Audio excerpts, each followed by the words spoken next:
Hello. Good evening. I'm Cherie Scott, and I am so thrilled and honored, still 4 years later, to be the host of Talking Food in Maine, right here at the Lincoln Theater.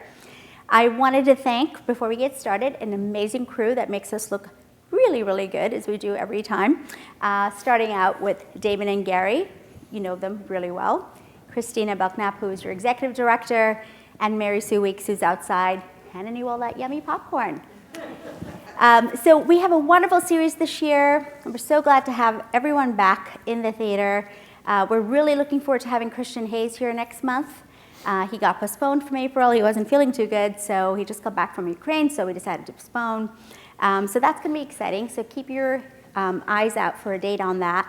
But tonight, oh my gosh, I'm like smiling really, like internally, like really excited about this, and I'm trying to contain myself. I have been trying to have a conversation with Barton Seaver. For years I've been following him, and I just thought that he was a legend in my eyes. I was like, there's no way I could ever get 5 minutes with Barton Seaver. Well, today, not only I, but you all get more than 5 minutes with Barton Seaver. In fact, he was so kind, we had a date set in place, and I had to call him after all of this and say, could we please postpone the date to another date? And he said, of course. And this is a guy who gets booked out years ahead. So please know what an honor it is to have one of the world's leading seafood sustainability experts, educator, author of 8 cookbooks, an amazing father to 2 sweet little boys, and I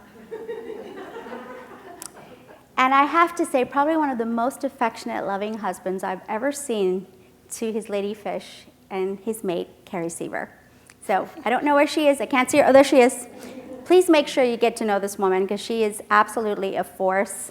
And I don't think, having had dinner with them tonight at King Iders, thank you so much, King Iders, that the two of them could be who they are without one another. They just really are an amazing powerhouse of a couple. So I'm very thrilled not to just introduce you to Barton, but also to Cherie. But without further ado, I could go on and on and on about Barton, but I'm going to let him do that, because that's why you're here. No, and I know you've all read his bio, and I know you know how accomplished he is. And he's also really funny and dry, and I love it. So let's just get right to it. Let's join in and give him the warmest welcome. And Barton, get out here. Hey, everybody. Thank you for being here. Yes. All right. Do you like a hug? Cheers, of course. Even though we Okay. just had dinner. So Hi, just everyone. just so you know, It's really nice to be with you. Cherie dressed you up today, didn't she? She did. This is the graffiti from Austin, Texas. We're just on the side of the street, and we went there for our 10th anniversary to renew our vows under this graffiti, and bought the commemorative T-shirt. So, and then my wife made me a new one that I've been wearing for the first time tonight. Aw. Anyway, Yeah. I love you, honey. Well, we're going to have a 2.0 Barton Seaver and Carrie Ann Seaver here, because we're going to talk about their love story and what it means to build a career together. You know, so often we applaud and, you know, do all the wonderful things that Barton you do, but we also know that Carrie is incredibly accomplished in her own right, and she's helped you with getting all of these beautiful visions in your mind onto the page, because she's an incredible designer and art director at Maine Beer Company. Maine Beer Company. Yes, and I'm so very proud of her, and I'm so very, I love you so very much. She's an incredible human. You know what I'm talking about? Okay. Yeah. All right. And I will drink your beer. Well, cheers. Okay, so I wanted to get started just kind of talking a little bit about your childhood, because you grew up in a city, in D.C., to be more precise. So tell us about what that was like. What was that childhood like? Yeah, I grew up in a very, very urban environment. This was D.C. during the Marion Barry era, if you remember that. Wonderful, then not wonderful man. You know, he was very, very important in the civil rights movement. But then, anyway, we're not to talk about him. But D.C. was a chaotic, crime-filled place when I was growing up, and we had this really incredible community, though. I was surrounded by mostly El Salvadorian, Eritrean, and Ethiopian peoples. And they all shared in common that they had been fleeing civil unrest in their countries, fleeing civil war, and came to their new country. And in that neighborhood was so focused sort of the power of food. Because when you flee for your lives, you take your dignity and your traditions and you put them on your plate in your new place. Yeah. And it was such just an enormously human undertaking just to go to dinner. Wow. With my friends and with their families. And food is how we make sense of our world through physical means, but also it's how we translate who we are onto the plate and how we give of ourselves to others. Truly a communion of the commons, if you will. And so I so intimately understood the power of food from a very early age on. And my family was also very intrepid cooks. So we had cooked from scratch meals every night. We didn't have a lot of money, but it was a lot microwave of meals. No microwave. I remember when we Really? got a microwave, and it was about the same time I got a Nintendo, which was about the same time I got my driver's license. And I was kind of like, what is this to all of those things? Yeah. What is this freedom? And but it was a lot of frozen vegetables, but lovingly cooked with just the right amount of salt and just a pat of butter in them, so they were absolutely delicious, and just food that was produced with love. Right. And so whether you were hanging out with your friends whose parents were making the most amazing tortillas from scratch or tamales, or whether you were hanging out with your mom and dad and they were cooking up a meal, where did your sensibilities for seafood come in? Where did that happen? Something had to click somewhere in your life. So in Maine, in DC, there was the Maine Avenue Seafood Wharf, which was the longest running public seafood market in America. And it's still there today, and it's just these barges that float on the Potomac River. And it was really it was a microcosm of DC at that time. Yeah. You go down there, and it was a whole lot of everybody. And just so many cultures, from Thai and Vietnamese and El Salvadorian, Guatemalan, Hondureñan, just everyone converging in this one place, and just in such a celebratory way. Yeah. There were oysters on the half shell. There were steamed crabs over here. There was crab. I mean, it was just this place to go and just do and be and eat. Yeah. And my father was he liked seafood, and he did most of the cooking in our family. And so it was the big treat for him to go down there and pick out the peeler crabs, the soft blue crabs, or to find the freshest catch of the day. And there was catfish that were still alive sitting on the ice. And it was just this wonderful place. And seafood to me is just the most interesting food stuff. Yeah, captivating. For all of the taste, textures, colors, seasons, regions, the narratives about it, the history surrounding it. It's just so interesting. Chicken, white or dark. Salmon. You want pink, sockeye, coho, kita, you want king, you want farmed, you want steelhead, you want Arctic char, and that's just the salmon category. Yeah. And so it just struck me as just this wonderful palette of things to explore. So how did you go from, okay, I'm going to the docks with my dad does all the cooking, to you saying, okay, I want to go to the CIA? How did that happen? When I decided that college wasn't for me on day 17, and day 16 so was what did you go to college for? Did you go to college, like community college? I matriculated at college, and the deadline for refunds was day 16. Yeah. And I decided on day 17 that I didn't want to do it. And my dad picked me up from school and said, well, Bart, what are you going to do with your life? And I said, well, I was just going to live with you for a while. And he's like, I'm going to repeat, what are you going to do with your life? And I said, I have no idea. And he suggested, he said, well, have you ever thought about cooking? Why would he say that? What was it about you that he felt that would resonate? Well, I had cooked with him. Okay. My whole childhood, and I was always interested. I made the salad dressing. That was my role. God, I made some disgusting salad dressings, and my family endured them. I mean, our salads were equal parts dressing and lettuce. Soggy. Soupy. Drenched. Soupy. Yeah, Soupy. It was really a different menu category. But it's such a wonderful outlet for the energies of a young person, and I found rather quickly a mentor who would go into the same high school that I had.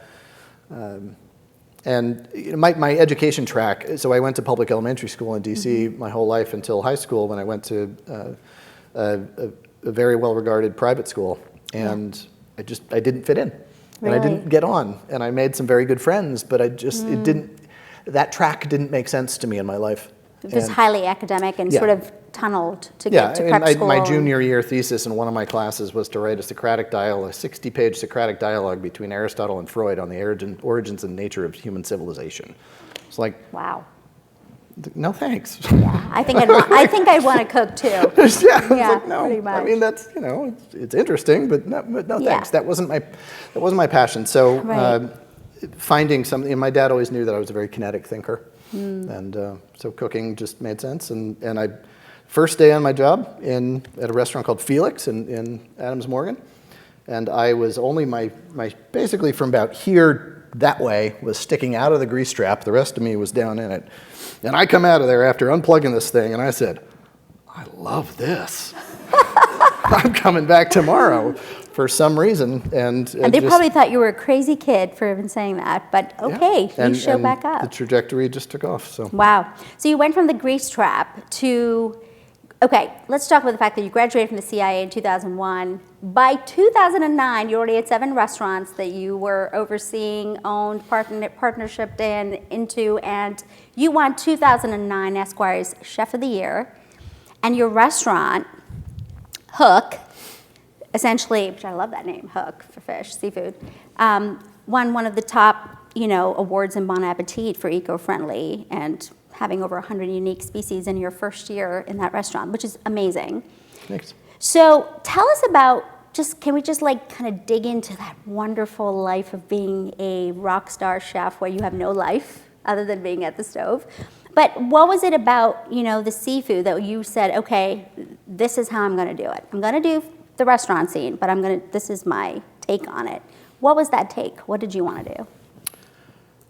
Well, after graduating from CIA, I taught there for a couple of years. Okay. And taught meat and fish butchery. Really? And had At the CIA? Yeah, and had a wonderful mentor there. Wow. I was teaching in a fellowship position, and a wonderful mentor there who just actually passed a couple of weeks ago. And I'm really Still trying processing. pretty hard to come to terms with that because it really represents this.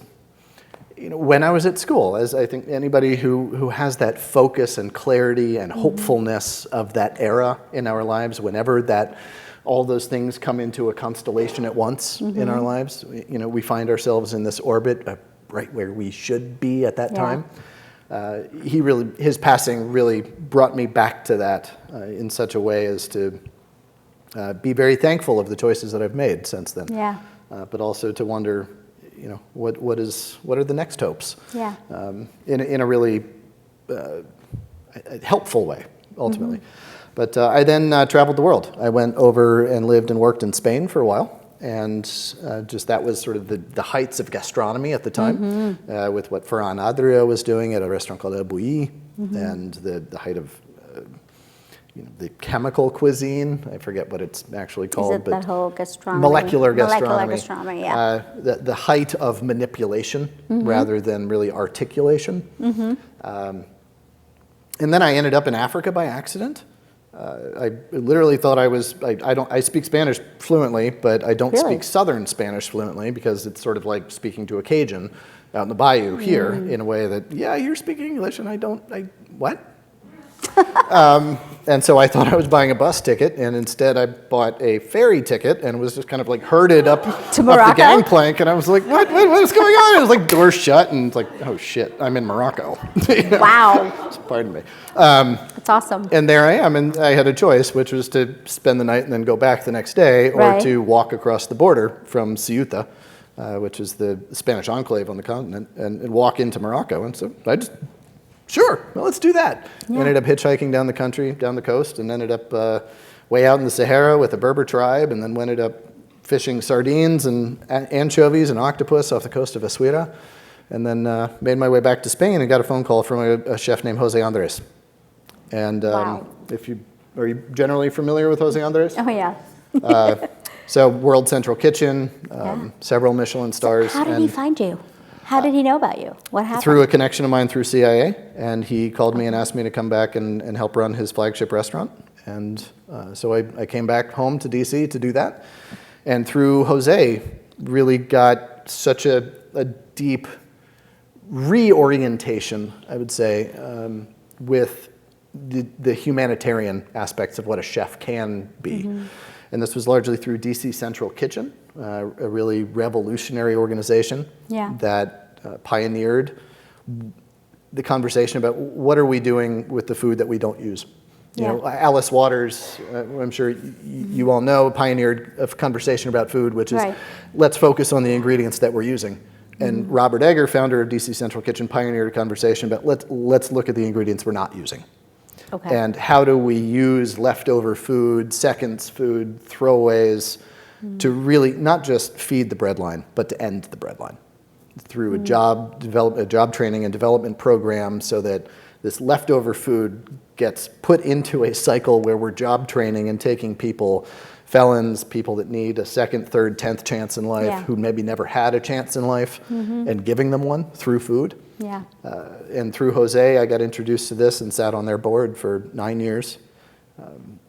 And then had opportunity to start off and run in my own directions, in my own restaurants. That's an amazing story. So tell us how, I mean, you did a TED Talk in 2010. How did you land that TED Talk? How did that happen? In my restaurants, when I had opportunity at the age of 24 to step into the role of a head chef for the first time, what did I want to say? What did I want my menus to contribute? What did I want them to translate about me and my experiences to the world? And it was about that deep connection. And seafood being my sort of passion ingredient, I understood that not only do I have a responsibility to serve trust and sustain those who come through the front door of my establishments, but also a deep responsibility to sustain the people who show up at the back door with the product. You know, no food, no restaurant. And so I got very deeply engaged and interested in sustainable seafood. And also had great mentorship at that time with all the environmental NGO groups in DC. A lot of really great people who set me onto a path of really understanding how a chef can participate in that. And well, largely it was, at that time we were really coming to understand that through the choices we make for dinner, we can make our bodies sick and we can decimate ecosystems. And the great part of that is that through the choices we make for dinner, we can alternatively heal and we can restore.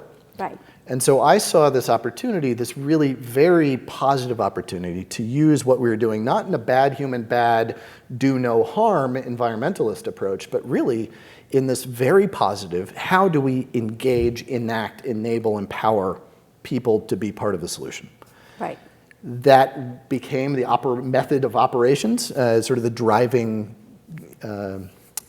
sort of foundation of my restaurants, and that got noticed by National Geographic. Whose headquarters is in Washington, D.C., and who did a lot of their entertaining at my restaurants. Is that right? So they'd bring in their big donors. So I got Queen Noor, I got Quincy Jones, I got to cook for some wicked cool people. And then I heard that they were launching an oceans initiative. And they had Enrique Sala and Sylvia Earle and Bob Ballard and some of the luminaries of intellect for multiple generations. And they were launching this oceans initiative, and I asked their president, I said, listen, you have people that understand clouds and climate and canyon and currents and ichthyology and everything about the ocean except seafood and people. And I would like to add to that. He said, great. He benighted me an explorer. And I was like, well, that's cool. He was like, what do I do? And he's like, no, explorers don't ask that question. You just go do. And so I became an explorer for National Geographic, which is as sexy of a job as you can imagine it being. My job description was to go somewhere, do something, and then tell somebody about it. And every now and then I got to bring my wife along. Oh, man. How cool. I love it. And so that was the entry, a very long answer to your question about what was your entry point to TED Talks. So what was your TED Talk about? Tell us about that. I can't remember. Honestly, it was about seafood. So sustainable, basically that's the answer to whatever. So you had a lot of power with your restaurants to say, okay, I'm going to manage what's going on in the back door and decide what's going on those front plates. So how did you make those powerful decisions to decide what was going to be? Because let's be honest, a lot of us get our seafood education from restaurants. When we go to a restaurant, we see the 3 or 4 pieces of fish that are on the menu, and we get so sensitized to that, we keep thinking that's all there is. But you fought against that intentionally and really pulled in the ocean. So tell us one of your really creative ways of saying, okay, this is for dinner, and we're going to have fun with it. And whatever I planned to have shown up tonight didn't show up tonight, so I'm going to go with this. Tell us that story, because I think that's a brilliant story. You know what I'm talking about. Yeah, that was a lot of fun. Yeah. Basically, I wanted the best seafood I could get. Right. And the best seafood you can get, if all you're stuck on ordering is shrimp, tuna, salmon, and scallops, great. You're going to get whatever shrimp, tuna, salmon, and scallops is on the market today. Right. And you're participating in this very global, very complicated, international economy that just is about commodity. You're not actually getting to the source. And if you want a really great beet, sure, you can get the one that was picked in Colorado 10 months ago, at the store, or you can go to the local farmer's market. Right. The same thing applies to fish and seafood. If you want to get really, really great fish, can you get it from a broad scale, a Cisco, a US Foods? Yes, you can. Yeah. But it's far more likely you're going to get it from the fisher person, right? From the person catching it. So I just created relationships with the people on the water. And I had maybe the temerity, but also the confidence to say, if you catch it, I will cook it. And I will figure out how to sell it. And there were a few exceptions. No sharks, no marlins, no turtles, no mermaids, mermen. Send the mermaids. But mermaids are good.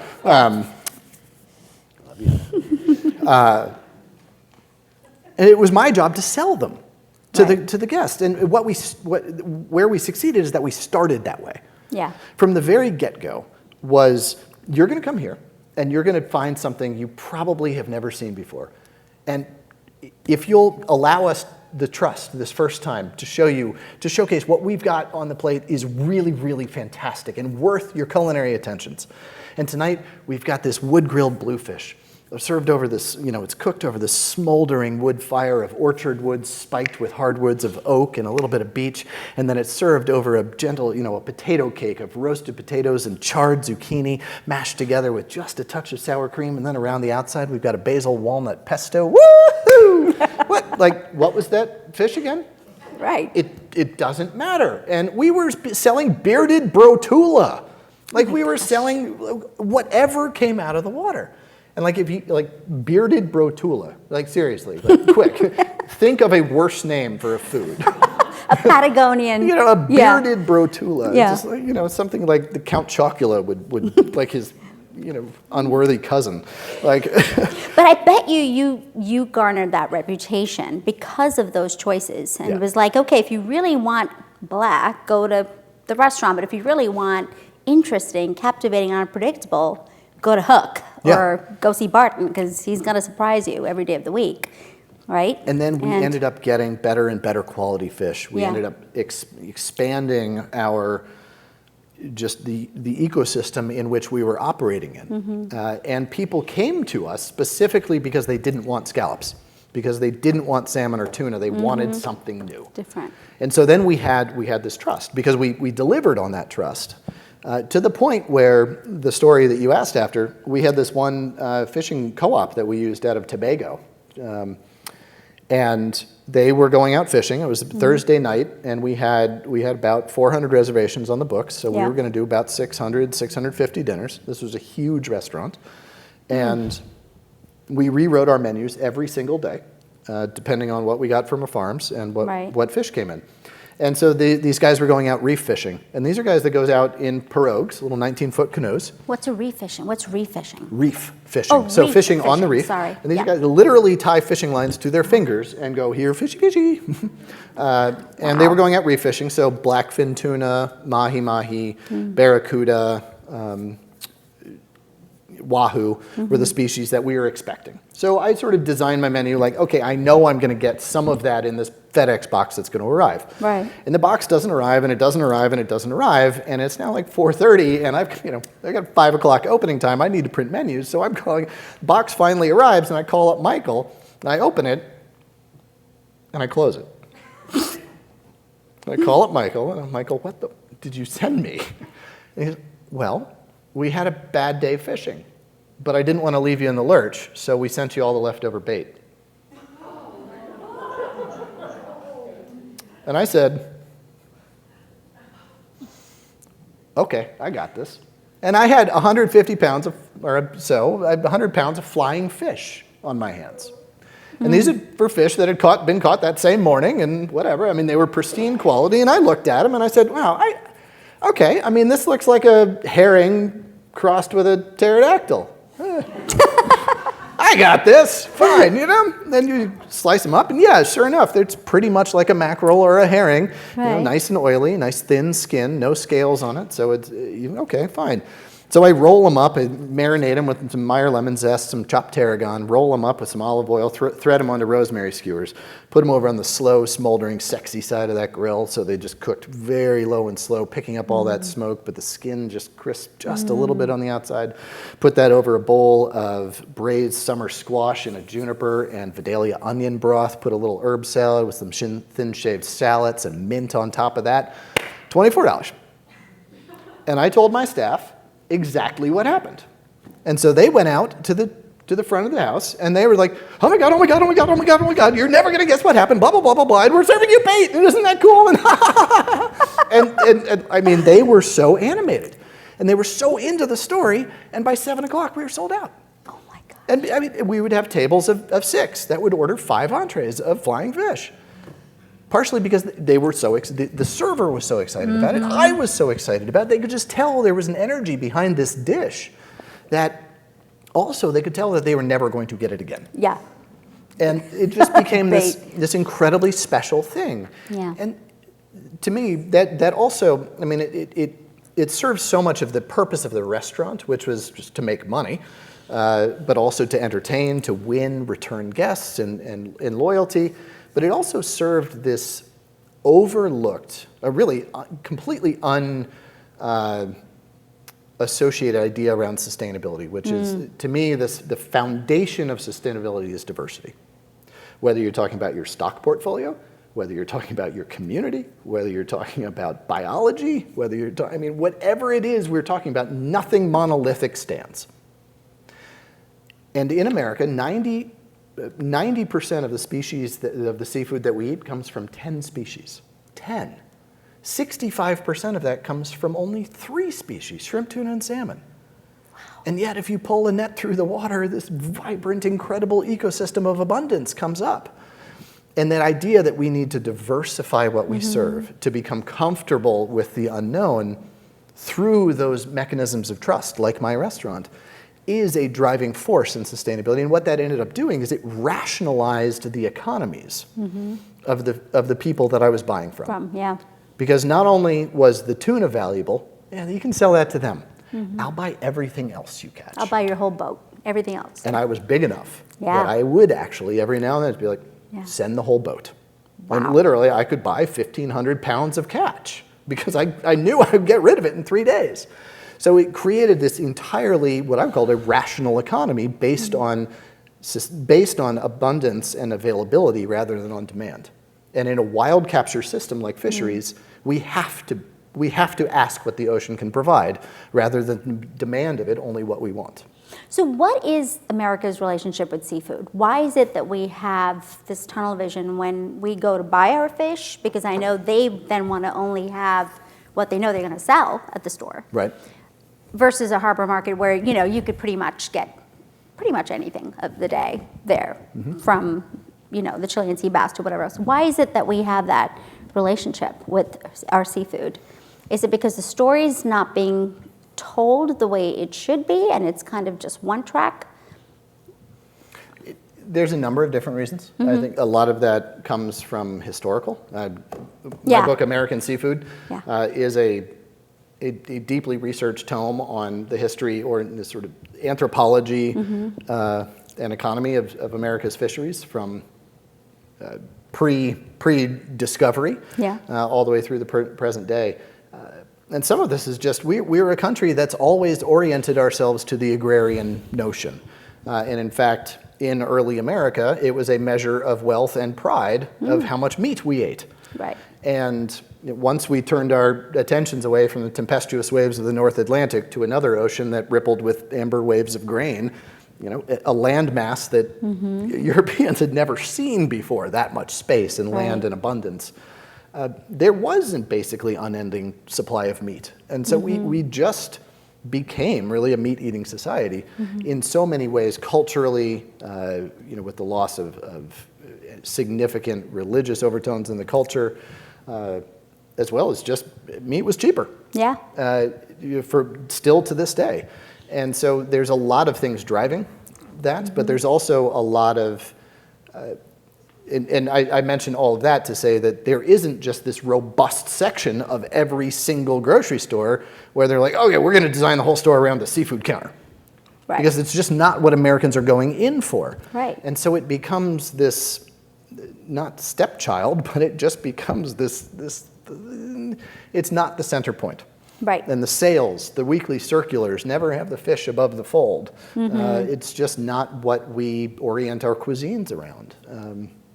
We don't have any national holidays built around seafood.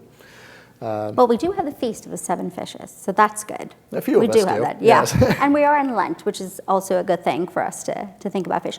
But I think you're on this mission to really make sure that we make not just smarter choices, but we make more intentional choices about eating seafood. And what I loved about how you describe eating seafood is that there's so much variety. So we can go from, you can't afford fresh fish, you can go for a canned piece of fish. So tell us a little bit about the options that we have. For those of us who can't afford, maybe we don't live in Maine, where do we find good options for canned fish? How can we think in the can like Barton Seaver does? Well, even in Maine, I think with fresh fish, if we go looking for cod or haddock, okay, well that costs a bit of money now. Right. But what about the cusk or the hake or the pollock or the monk or the skate or the wolf or the dog, either eel or raid, pout, place, dog, bitch, flag? I mean, there's 17 different species of flaky white flesh fish that are caught in the Gulf of Maine. 2 of them are valuable. The rest of them are not. So where do we find those? Where are those going? More and more so, we're finding them through Hannafords, through Shaw's, and go to Harbor Fish down in, where you've got a specialty store up here as well. So you have to look for them, you have to ask for them. And when you go to the shop and you say, hey, what's freshest and best in the case, we then have a responsibility to actually take the advice that we're given. And I think that is a significant part of it, of building that relationship and letting them know that maybe you're willing to try something different. And so the hake does show up, and it's $4.99 a pound. And Great. it's delicious. That's and cheaper than chicken breast. Yeah. And it's absolutely delicious, and I prefer it far to cod. But when it comes to other options, I would say that seafood is rationally priced, that meat, which we compare it to, is irrationally priced, and we can get into that later. But seafood is sort of priced what it actually costs. Yeah. And if that is not within your window of affordability, then canned and frozen are really great options for us to go to. Specifically with frozen seafood used to just be, to avoid it. Yeah. And it was that way because we froze fish as a last-ditch effort to prevent it going in from the trash can. But now fish is somewhat, to a large extent, now frozen so quickly after the point of capture, close to the point of capture, that we're really in a process of capturing pristine quality rather than trying to stop spoilage. Yeah. And it's just 2 very different purposes in freezing. So the frozen aisle now harbors some of the very best fish in the store, if you ask me. And if I'm uninspired by the fresh counter, I'm going straight. Really? And wow. I will even cook straight from frozen. I will take, we have 2 boys. I've got a 2-year-old and a 6-year-old. We're busy. We're busy. My wife works full-time. I work full-time. Yikes. I will pull a piece of fish out of the freezer, put it directly into the toaster oven, and it's perfect 22 minutes later. So there's some very real, so seafood becomes a convenience food in that way. And canned seafood as well. So tell us about the whole can. I mean, there's just so many options with can, and I think it's all the little fish that usually you don't see on a plate end up going to that can. So tell us about the canned aisle. How can we leverage that? Because that's so easily mobile. You can take it with you everywhere. You can go camping with it. You can have it in the car and just have a quick cracker and sardine. So well, I'm glad you said the car because when people will say, oh, sustainable seafood is this elitist idea. It's like, no, actually, it's the only healthful and sustainable food you can find in every single gas station in America is canned seafood. And yes, most of the tuna at least a lot of the tuna that's out there, probably 50+%, is in fact quite sustainable. Then you have canned salmon, you have canned pink mackerel, canned pink salmon, you have canned jack mackerel, you have all these other options, and then you start getting to the herring, the sardines, the anchovies. Oh, and by the way, those are all the fish that are the very best for us for our health to be eating. Right, with all the omegas. Right. Right? And they go into cans because they're highly perishable because of that high fat content that they tend to be processed close to the point of capture. Right. And so now especially we're seeing this advent of a resurgence of artisanal canning. And you can go out there and easily spend $17 on a can of artisanally canned octopus. Like, wow, and we call it tinned now. That's great. It's awesome. It's wonderful. Love it. It's not, a Tuesday afternoon, meal to me. But that whole aisle is now becoming an area of focus, and celebrating opportunity there is also calling back to mind the fact that sardines in a can are really very good. They're really very delicious. Yes, So. they're delicious. I actually went to Rising Tide the other day, and that's what I got for lunch because I was so hungry. I got a can of sardines, and I was doing research on you, and I think it kind of triggered that. And I thought, I'm going to go try that. I'm going to have a sardine sandwich, and I just put it between crackers and had it for lunch. It was so good. Yeah, my favorite are the bristling sardines, 2-layer. So you get 18 to 22 fish per can. Why I like that is because they're smaller, so your skin to flesh ratio is a little bit higher, and they eat really well. It's 1 bite per fish. They're packed in olive oil. It's just like, this is So good. I eat them, and every time I eat them, I'm like, there's nothing that I would make better about this. Yeah. There's nothing I would want to improve. Like, Well, it's actually, perfect. you could, because I heard you on NPR basically wax poetic about a sardine dressing that you would make. So she was a tough sell, and she said, okay, I'm okay with canned salmon, but you've got to sell me on sardines, Was Barton. this Terry Gross? Yes. Yeah. No, but not Terry Gross. It was the other show, Splendid Table. You've really got to go listen 6 minutes of Barton Seaver wax poetic about sardines. But you need to tell us about the sardine salad that you had. Was this the heirloom tomato? It was the sardine dressing, Yeah. the oil and everything. Yeah, yeah. Okay. So it one was of- pretty amazing. Yeah. Yeah. I've spent a lot of time waxing poetic about little fish. When you're trying to recall a specific, it's like, But it was fun. It was really wonderful. So we could save that soundbite for them to go do some research post show. But to that point, just Yeah. what I would have been saying is that within a can of sardines, you have almost everything you need for a perfect vinaigrette. right, was it. You add vinegar and kind of mash it with a fork. A little bit of mustard. I think you had Mustard, mentioned. whatever, Yeah.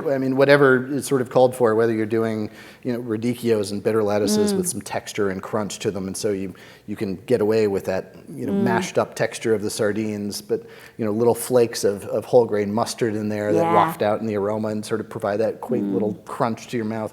Or whether you're doing just, a summer salad of, very thick slices of heirloom tomatoes, maybe some chopped fresh herbs on top, and just chunks of sardines kind of thrown on there, not artfully, but just, and then take the oil and drizzle it around and a little Yeah. splash of vinegar, and you're pretty much done. The oil's And the best because it's got all the fish in it. It's delicious. So, All right, so tell us a little bit about how you found your way to Maine. Carrie's from Maine. You happen to have this love affair in D.C. where you met. We heard the whole story of a dinner, by the way. It was very romantic. But we want to hear what brought you to Maine. How did Maine score Barton Seaver? How did we get you here? it was a long-intended move. So I had taken a position at a school in Boston, and we'd moved from D.C. up there. And what was the school in Boston? I knew you were going to do that. Harvard. So I was strictly told not to mention Harvard because he's a Maine. He wants to keep it humble. But Right, you it's can, just not like a thing it's you okay. introduce in Maine. It's It just okay. feels like you're big time in people, and it's just not. But that's you are not big who I time. am. It's okay. We're all sitting here listening to you talk about stuff that we would never in a million years write 8 cookbooks about. So there's a reason why Harvard brought you on. So tell us about that. Tell us about the good work you're doing there.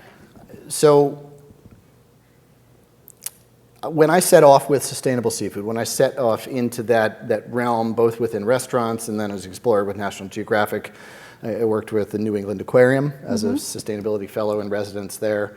That work was all premised around the idea of hey, people, we got to fix seafood. There's so much wrong with the system. We got to fix seafood. And then my time out in the world and understanding this, I really came to understand that the end result of sustainability, the purpose to it, to me, the measure of sustainability, is the endurance of thriving humans. And ultimately, we are the measure and the purpose of sustainability. We are trying to maintain our ability to thrive within resilient ecosystems. And so looking at public health as the measure of thriving humans, I really began to see that there was this opportunity because so much great work has happened in seafood. We have fixed so much seafood that now there's this opportunity to say, yes, we still need to fix seafood, but also maybe we can use seafood to fix people now. And this opportunity opened at Harvard with the Center for Health and Global Environment. We were first at the medical school and then moved over to public health. Really about looking at seafood systems through this macro lens. Sure, there's the acute nutritive benefits of seafood, and I could go on about that. I'm teaching a course specifically on that right now, but really just looking at the macro benefits. And we look at global seafood systems, and 1 in 10 people, 1 in 11 people on this planet, their livelihood is wholly dependent upon seafood. Seafood is 2% of the global food supply and is 10% of the livelihoods on this planet. Agriculture, the other 98% of the food we eat, is 25% of livelihoods. So the impact that seafood has economically is just enormous and cannot be overstated. I mean, it is possibly the most direct way to invest in and improve the quality of livelihood life for people across this planet. Right. The UN understands this, World Economic Forum understands this, and there's a lot of work being directed towards this. When we begin to dive deeper into seafood systems, we look at aquaculture systems and notice that 63 to about 70% of people employed within aquaculture or whose livelihoods depend on aquaculture are women. And if you want to solve anything in this planet, you invest in women. That's it. That's the first step. Diversity and women. It literally doesn't matter what you're trying to solve for. The first step is women. So there's this. That's a really stark statistic, because I never, ever thought that and most women of this played is such. Where are they in seafood? Mostly in the developing world. And part of this is because aquaculture is this brand new food system. And so for however ridiculous of a reason this is, they're not displacing a traditional male workforce. Many of whom need to be displaced. Sure. But there's this economic opportunity that's new, that's being created. And so there's an opportunity to directly invest in and look at those. What's an example of investing in a woman somewhere in the world that could really drive aquaculture? What would that be? Well, Like one of them right here in Maine is with Brianna Warner. Right. And what she's doing with Atlantic Sea Farms. And a lot of those farmers on the water are in fact men coming from that predominantly male lobster industry, but there is this focus there, and there is this women's run operation. There is several co-ops. There's this wonderful project out of Kenya with a women's co-op and a women's school that's now growing tilapia. There's a women's prison in Wyoming that's doing job training for aquaculture through a tilapia farm. I mean, there's just a lot of but it's just such the new economy that we have this opportunity to be very intentional about it. We can say, what we're not saying is, what do we need to desperately fix in this centuries-old system that is the underpinnings of the entire American economy? It's like, no, these damn things went into the water 60 years ago. Like we are literally the architects of this system. What do we want it to accomplish? And we are at that inflection point. We are in this crucible now where we are able to say, what is our intention about this? And that's just a very exciting thing to me. But what I love about it is that you haven't made it so unreachable. You've actually made it practical, which is, let's just talk about dinner. Yeah. And it's such a basic, fundamental question, because we ask that every single day. What's for frickin' dinner tonight? More chicken nuggets, more chicken in my house. And so, I'm your project right here, because I'm all for the seafood. My mother said I would need to marry a fisherman because of how much seafood I ate. And when we were little in India, we had a little fishermonger that would show up at our door. Mind you, talk about women in seafood. Kamli was our fishmonger, and she would show up with her sari in the blazing heat in Mumbai, walk on a hot pavement with a 50-pound wicker basket on her head that was layered with ice, and then a wicker basket, then layered with fish, and just perfectly aligned on her head. And she would call out, we'd know she'd show up, and she'd open up, and my mom would say, so what do you have? And it was shark. I ate shark as a little girl because it was cheap, but it was available and it was delicious. And we had a delicious going fish curry out of shark. But I get it. And that was my relationship to seafood as a little kid was shark. I ate shark as a little kid. And crabs and, just whatever was the seafood of the day, whatever calmly brought around. So I think that's amazing. But my life's different now. So you need to teach us better about what we need to do right. You got it. Well, first, start by coming down to Freeport and visit us for some dinner. So how often a week do you and Carrie, I know you do a lot of the cooking, but like how often do you have seafood for dinner? Is it like every meal of the day? 4 nights? It's almost every night.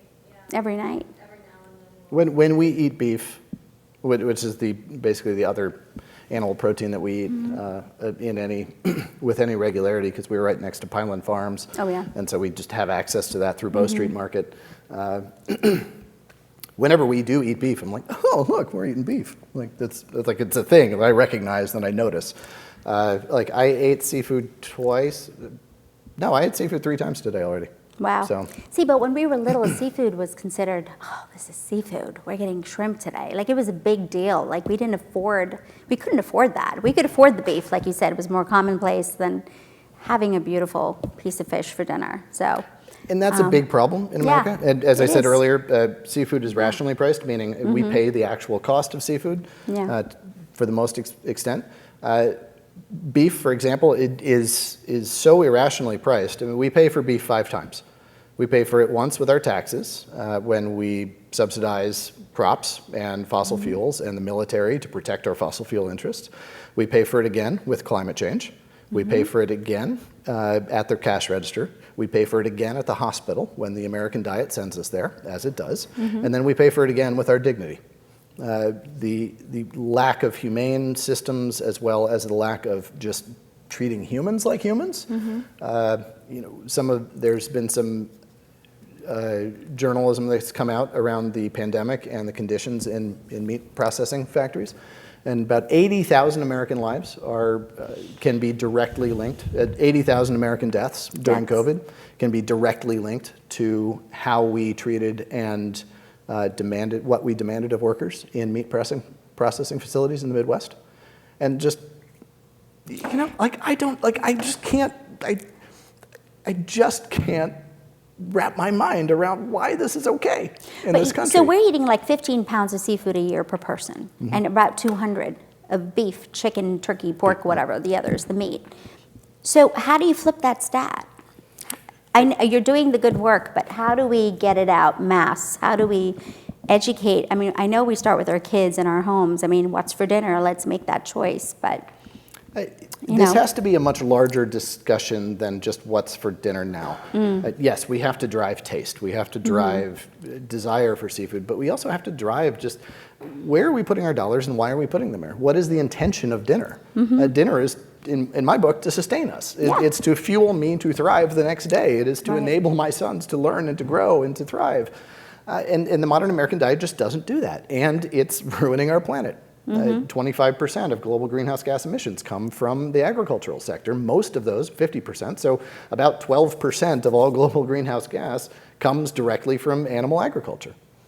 And we're just in the system where the number one cost in America is healthcare. The second cost is, if we actually accounted for it, would be climate change.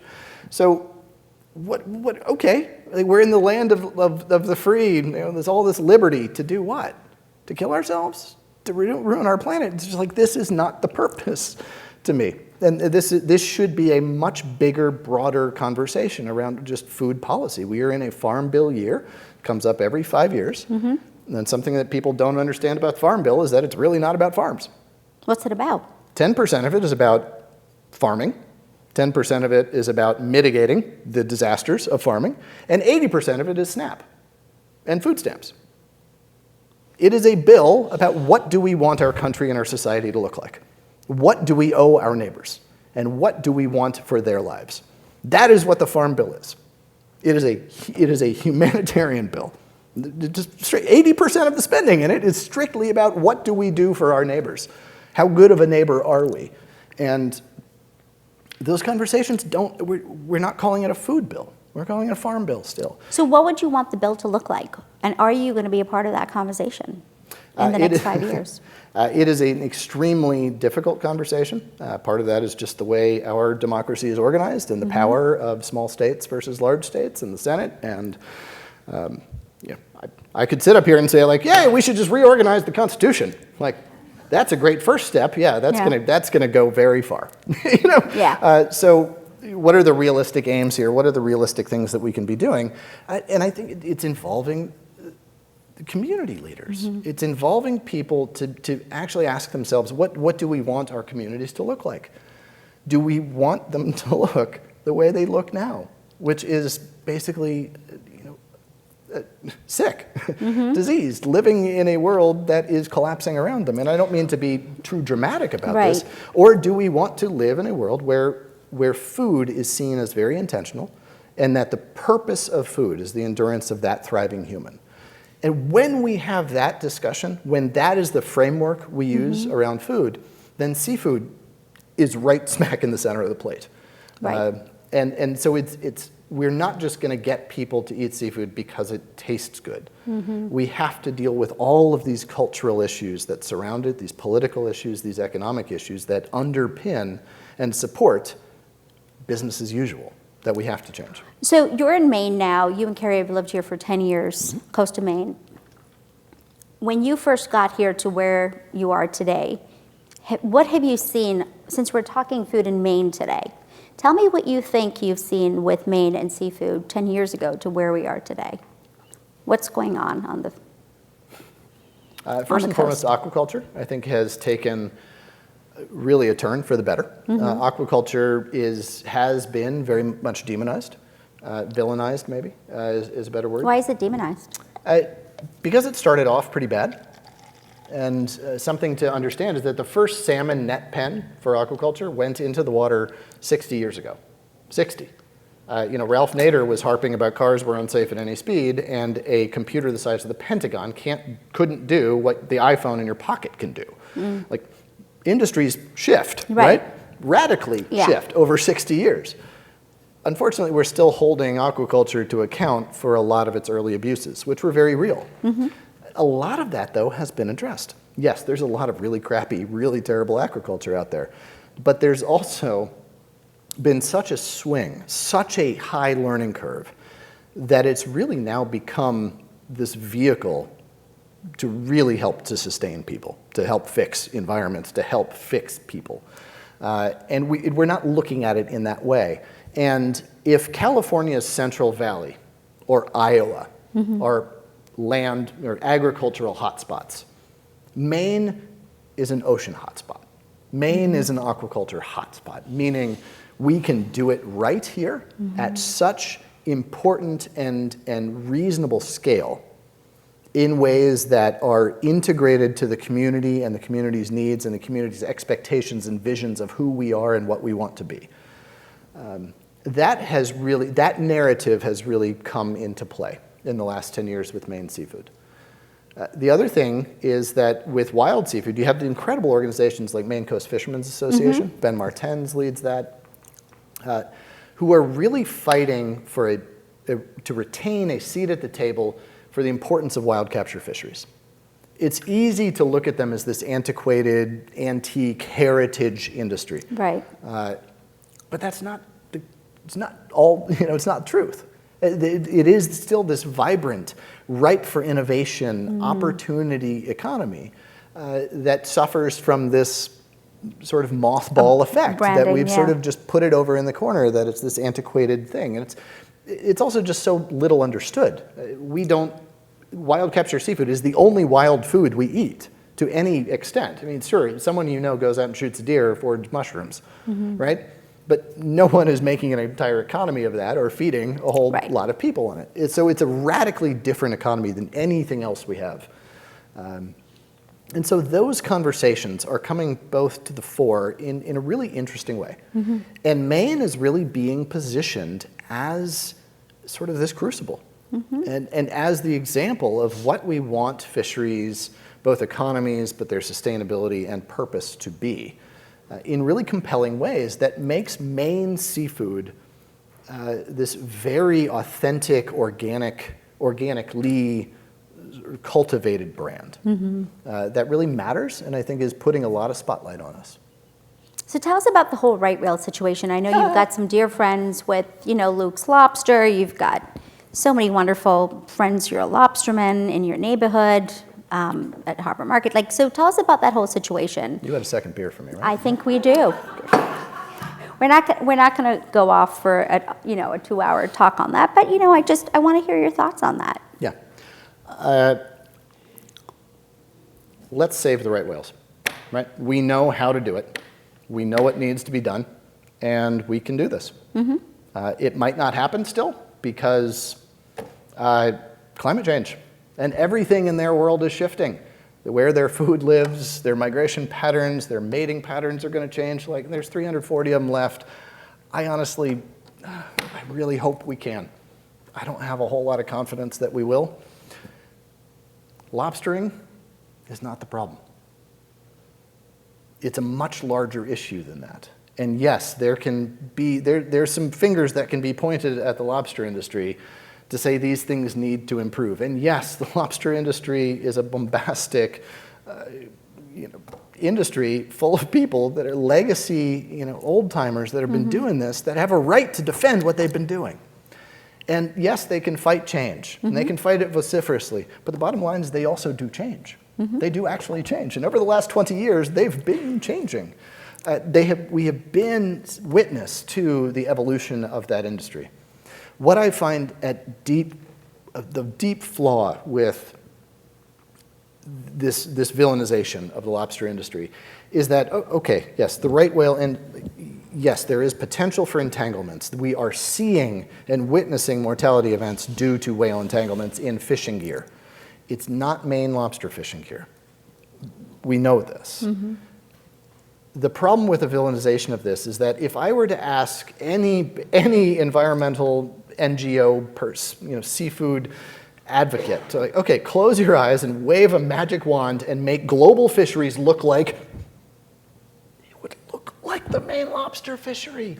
Small boat, community-oriented, science-oriented, sustainability-oriented fisheries where owner-operator, accountability is right there. Yeah. It's on the boat with the owner-operator. Literally, this is what we want fisheries everywhere to look like.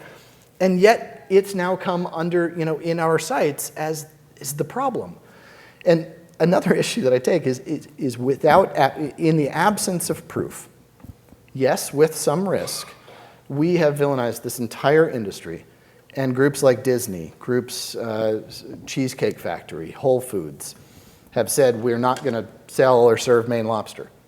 Okay, but more than 50%, or 50% at least, of right whale mortality incidences are based on shipping. So Whole Foods has not stopped selling olive oil. They haven't stopped selling pasta, or Parmesan cheese, or olives, or anything else that comes through global trade on a boat. Disney won't be serving lobsters on the cruise ships they run through right whale mating territory. Maybe you can see I'm a little pissed about that. There's just a hypocrisy in this that I don't understand, especially when what's at stake with the lobstermen is so important. Yeah. Not just from a Maine perspective, these are our neighbors and we have to protect them. No, this is the icon of what we want fisheries to look like. We have to stand up at some point and say no. Yes, a fishery is always going to have some impact. But in this case, we decide that the impact, judged on the evidence, the cost-benefit analysis of this is that we will support the Maine lobstermen. That is the outcome that must happen here for the benefit of fisheries everywhere. Yeah. And I think groups like Monterey have effectively shot themselves in the foot because it's not a rational argument that they're making. And they'll say, don't eat Maine lobster. They also say, don't eat North Atlantic cod, unless you can confirm that it comes from a hook and line fishery. Well, guess what? 54% of all Maine lobster is caught in an area of the ocean where right whales have never gone or will never go, and their food has never existed. It's the exclusion zone.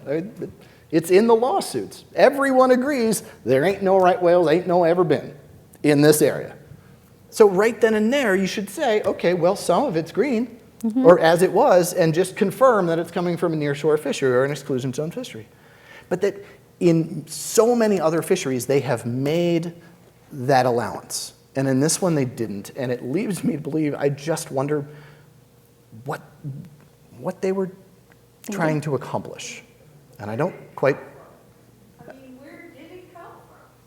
That was my question all along. So I've worked with Monterey for over 20 years as a member of their Blue Ribbon Task Force, one of their sort of elite level of chefs and ambassadors to espouse and lionize their program. I don't know. This is why it's so mysterious to me. And they won't tell me.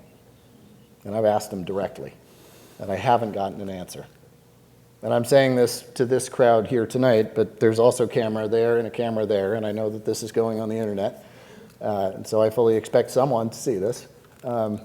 So I'm not saying this as a direct challenge or laying down the gauntlet or anything, but I don't understand it. Because of that aspect of what's larger at play here is this iconic fishery. That if we're willing to tear this one down, why aren't we willing to just tear down fisheries entirely? If this is what we want every fishery to look like, I just don't get the end game. So. But a lot of damage has been done now. And, we need to change that narrative. So what can we do in Maine to change that narrative? Eat lobster. Of course. Sorry, folks. You're going to have to eat lobster. Yeah. And hey, invite your friends up and have them to eat some lobster too. But I mean, truly, in our schools, with teaching our kids, these are real-time lessons for our kids to learn. It's not just something that's happening out in the news. It's happening in their backyard. It's happening to the kid sitting right next to them whose dad's a lobsterman. So how can we actively do something in our schools to make sure, because a lot of books have been banned lately. So we also need to make sure these lessons are being taught in school, how to not take something like that, at message and challenge it and say, where did that come from? Yeah. And before it does the damage it does. I mean. I think this goes beyond maybe, yes, there's lessons in school. In fact, I had a lobsterman leave me a little message just pinned between the two doors of our mudroom that just said, please, I've heard you're in a position to maybe help us, please. And with his cell phone number. And I called him, and he said he's been a lobsterman. He's a fifth-generation lobsterman out of Freeport. And his son was at school, and the biology teacher was telling them that that his dad was killing endangered species. And kid came home crying. And dad's furious, because he's never seen a right whale in his life, nor has his granddaddy. 5 generations. 5 generations. And I can't imagine how much that would hurt. But yes, there are those acute incidences. There's those acute ways that we as parents directly have access to teachers and can voice ourselves. But I think larger than that, as a community, we need to decide that working waterfronts matter. And this is a big political issue. We need to decide that marine economies matter. And when you look at Maine's vast coastline, second longest coastline in all of North America, of any state, only 20 miles of which are working waterfront. 20 miles. That's it, in the whole state. I didn't know that. And wow. Guess what a fisherman needs in order to fish? Access to the water. That would be a great start, right? That's a great start. In fact, it's fundamental. Yeah. So there's a couple of laws that are coming through. The Island Institute is doing a lot of really great work around this. The Mills Administration has a good eye on this. Show up at your local town halls, at your town meetings. Show up. at the State House. Talk to your representatives. Ask them what their marine food policy is and how they are working to support this narrative and legacy of sustainable production here in Maine. Even if that legacy doesn't look like maybe what the future is going to look like. Maybe aquaculture scares you a little bit. It scares most people only because they don't know about it, because they don't understand what it is. You know, I mean, if I was to say to you, hey, we're going to start a fishery, Right. and we're going to put all of these lines, all these buoys in the water, and there's going to be lines attached to them, so you're going to have to sail sailboats around like you're drunk as hell, and you're not going to be able to avoid them, and you're going to have to see these buoys all the time, and there's going to be guys and girls out there with their boats, and they're going to be breaking their music, and everything's going to smell like bait, and it's going to be terrible, and you'd be like, man, it's a lobster fishery. Yeah, bring it on, right? But if we were to try and start that from scratch right now, people would scream bloody murder. Are you kidding me? There's no way the lobster fishery could start today as it looks like now. But we so allow for that now that we decorate our houses with lobster buoys and old traps, right? And yet, when we're asked to look at the future of what Maine's waterfronts might look like, we're stuck looking at the past. And we think that it can only look like what it did. But we need to allow for that evolution. And I can't tell you what that evolution looks like because this is going to happen in your town. And that's what matters. It has to happen democratically. But it has to happen democratically, meaning you have to allow for opinions and opportunities, meaning we have to come together in conversation. And conversation only works when we listen, when we're willing to absorb knowledge and with empathy to think about it and what that knowledge really represents and means to the people who are giving it to you, right? So I think the larger answer is I think we just need to place an eye and maybe a bit of our heart on those working waterfronts and understand why they matter and support those. Yeah. That is the larger ecosystem in which a student will learn about marine heritage and maybe say, oh, hot damn, aquaculture and oyster farming or kelp farming or whatever it is, maybe I've got reason to stay in Maine. Maybe I'll go to UMaine and get a really great, really useful degree and stay close to home. Wouldn't we all love that? Yes. If our loved ones had purpose and reason in our place? And that's what's at stake here. So make no bones about it. That is what is at stake. I think we need to end there. Okay.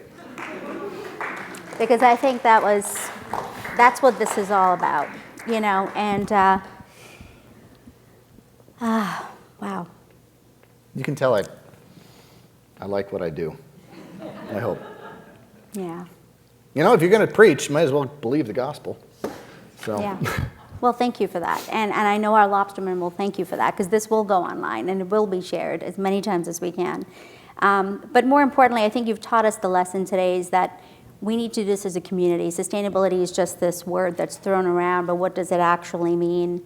How do we actually live it and see it and create it and sustain sustainability, right? That whole restorative approach, which I love. I love the restorative approach because I think that's more empowering, you know, when we have the power to restore.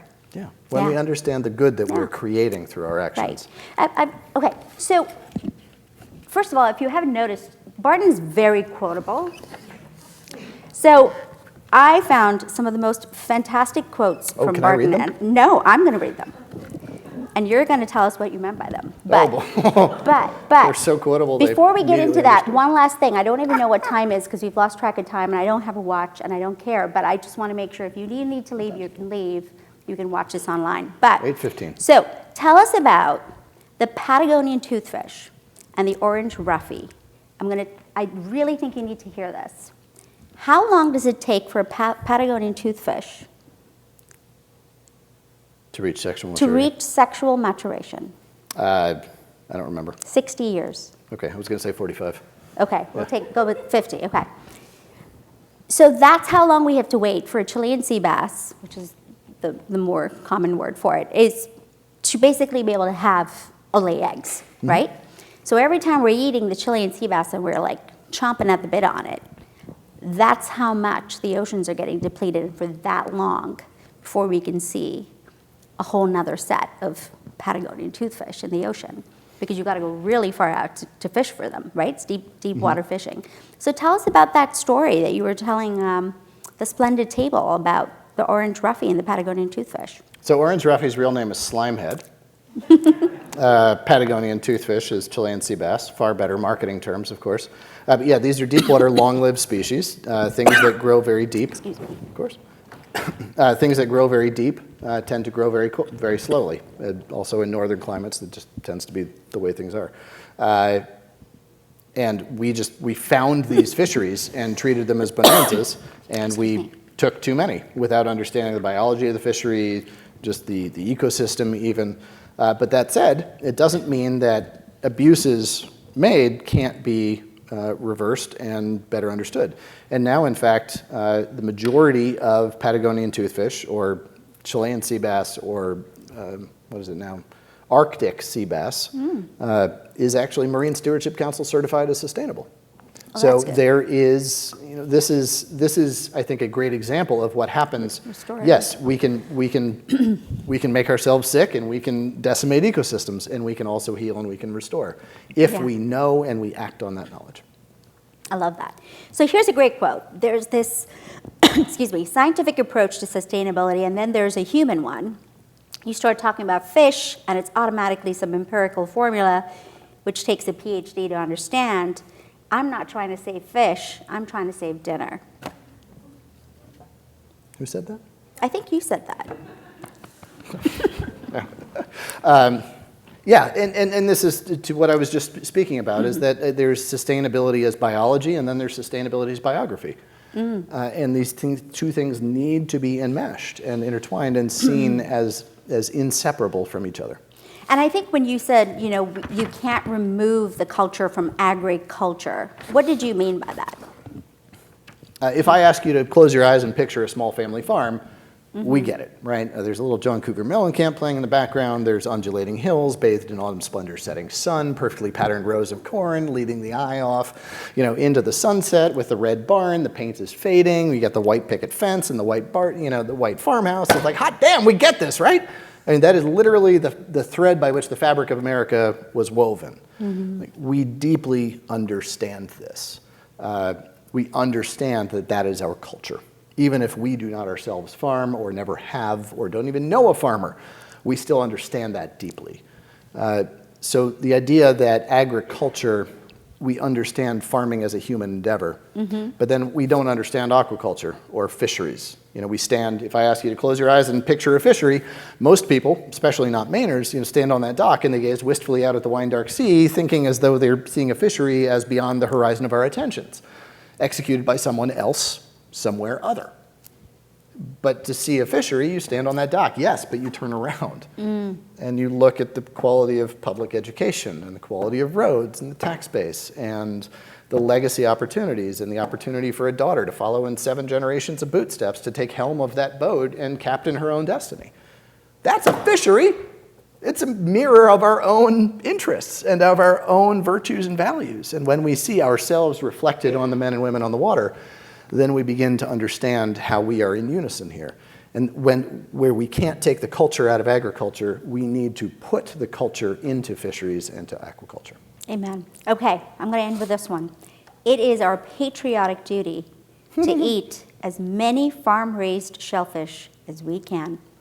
And we Agreed. are in Damascata, so I So- had to end on that. Oysters, clams, mussels make our environment, scallops, farm scallops, they make our environments better than when we started with. It's the only food I can recommend outright overconsumption of, because for every oyster that you eat from a farm here in Damascata, you are incentivizing them to plant 2 more.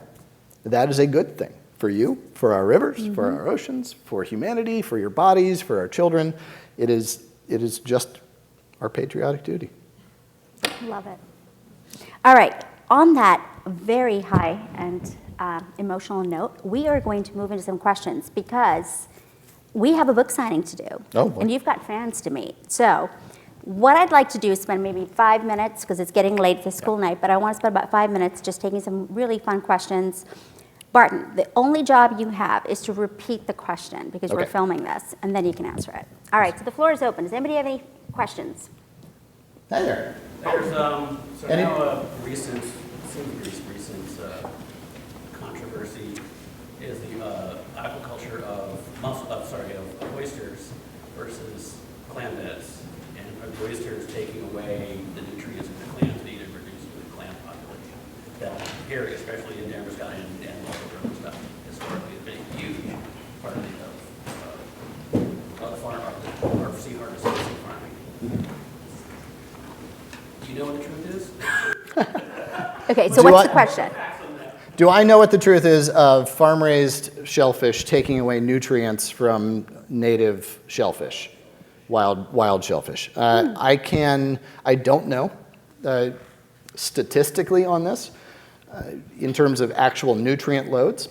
What I do know is that the amount of nutrients in our waters is significantly increased than what it would be naturally in the wild. Why? Because we fertilize our lawns and flush our toilets. And that is all nutrients that end up in the ecosystem, that end up proliferating phytoplankton, that end up proliferating zooplankton, which end up eaten by oysters and clams, right? So I don't know about that actual nutrient competition there, but I will say there's more input, there's more nutrients there than there were historically, and I will say there's also less wild shellfish than there were historically, almost universally in every populated area. That is a general truth. I don't know if that's exactly specific here, but I imagine it would be. So I'm just going to go on a guess and say these two things can coexist and in fact maybe even further proliferate without much harm to each other. And part of this is we can better situate where these things are. And an oyster farm doesn't necessarily have to be right there. It can also be maybe a little bit over there. And maybe the water quality and maybe the nutrient flow is going to be better. Or it can be sunk down 15 feet. There's a lot of new science saying that mussels grow a whole lot better at 15 feet than they do at 5 feet. So we're just figuring a lot of this stuff out. Oyster farming is only 40 years old.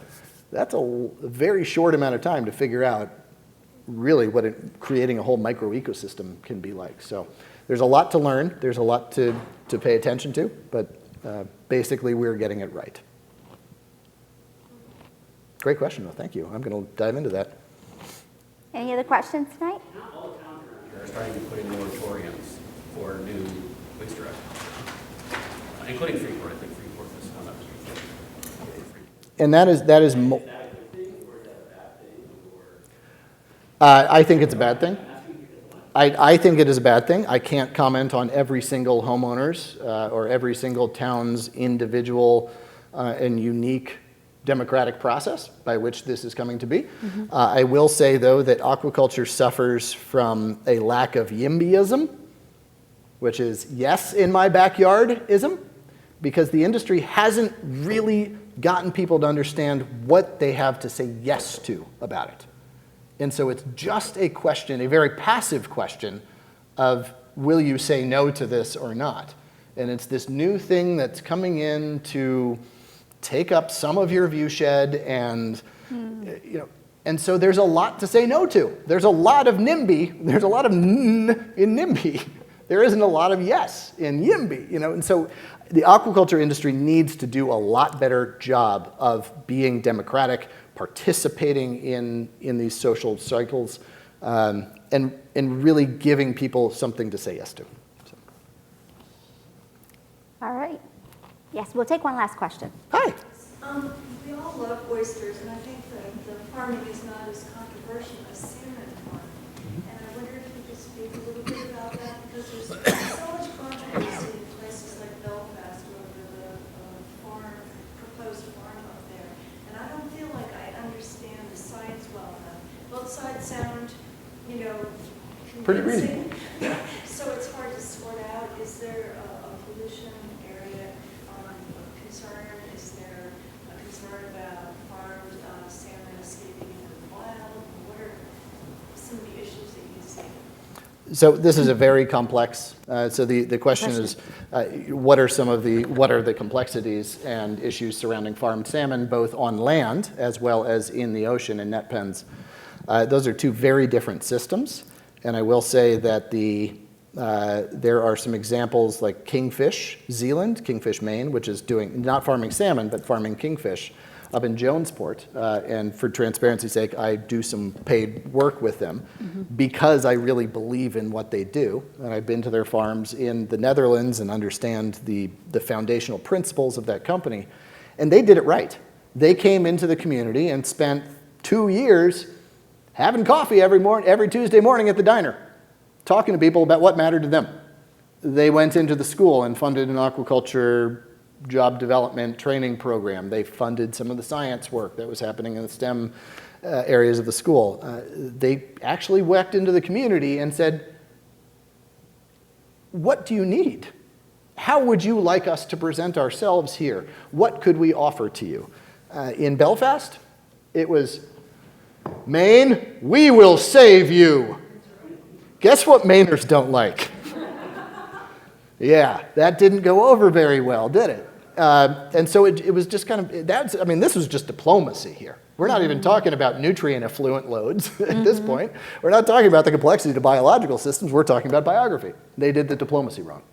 And this goes back to my comment that aquaculture suffers from a lack of understanding more than a lack of sustainability or purpose or place in our communities. So ultimately, should we have a even sustainable salmon farm operating right off MDI in plain viewshed of our national park? No. No. I don't want that. And I am very pro-aquaculture. No, it doesn't belong there. It would be rather colonial of us to just tell, for a Norwegian country, to tell Mainers what goes where in their land and waters. That's not how we have to do this. Bottom line is, can we farm salmon sustainably on land? Yes, absolutely. And all of the systems that are coming in, from what I understand of them and my research on them, they are squarely within sustainable means. Can we farm salmon sustainably offshore in net pens? Yes, we can. Should we? In this place, in this way? That is the question, and that is where the crux of that conversation really lies, and where it's gone wrong so far. So, bottom line is, we can't there is no legal mechanism that would allow unsustainable aquaculture to happen here. So if it is proposed under best in class, best understood at this moment science around what is sustainable and what should happen. So, hey friend. Hey there. One question on one of the local species, striped bass. Yeah. Over the last 10, 20 years, there's been a depletion in the stock of striped bass, but not necessarily because of anything that's happened here in Maine or in Massachusetts, but further downstream. It's a migratory species coming out of the Delaware and the Chesapeake and everything else. And they're depleted before they can even get here. Mm-hmm. What can we do, what can be done to stop, Delaware trawlers from taking out, 10 to 20 to 30% of the migrating species coming out of the Chesapeake every year? Yeah. So the question is, how do you deal with, if I may give context to that question, how do you deal with management of state-caught species when they swim from state to state? So in Maine, in Massachusetts, in Delaware, in Rhode Island, you all have different laws on this.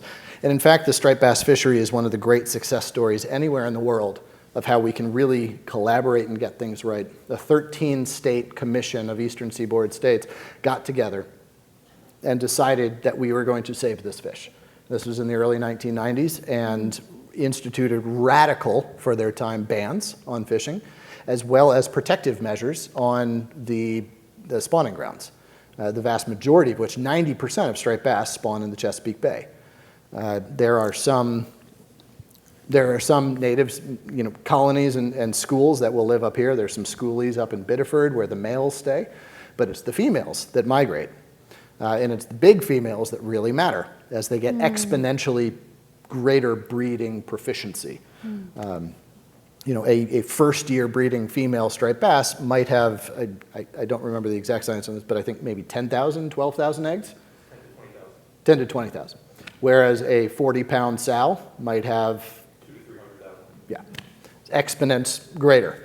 So it's protecting those fish, and that's why you see those slot limits. that you can catch anything from 22 or 28 inches, depending on the year, up to 40 inches. And anything over that, you got to put them back because they're proven. We know we need them. A lot of the catching, you know, especially with that species, because it's both a sport and a commercial catch, you really run into problems where, you know, whose lobbyists are more powerful, you know, who gets that quota, who gets to catch more fish. And that's where it really becomes this very contentious issue. And it seems like you very much know your science there, or you probably know your the culture around this as well. So I guess I'm speaking to the audience larger here.